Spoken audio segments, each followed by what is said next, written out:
Keď si bol dieťa, tvoji rodičia sa hádali. Možno kričali, možno mlčali, možno sa ignorovali celé dni. A ty si to všetko vnímal, nasával, ukladal do tela a dnes máš vzťah. A zrazu nevieš, čo s konfliktom. Buď utekáš, alebo útočíš, alebo sa zatváraš do seba. Hovoríš, že nechceš opakovať ich chyby, ale tie reakcie ti idú automaticky.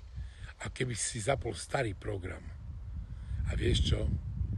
To je normálne, pretože tvoje telo sa len bráni. Nevedomé vzorce z detstva ti dnes riadia dospelíci život, takmer celý. Ak si zažil napätie medzi rodičmi, tvoje telo dnes pri hádke nespúšťa len emócie, ale prežitý strach z detstva. Preto ťa rozhádže aj maličkosť. Preto sa cítiš bezmocný, aj keď si dospelý. Ale tento vzorec sa dá prepísať. Keď pochopíš, že konflikt nie je nebezpečný, že ty dnes nie si to malé dieťa, že máš možnosť robiť to inak.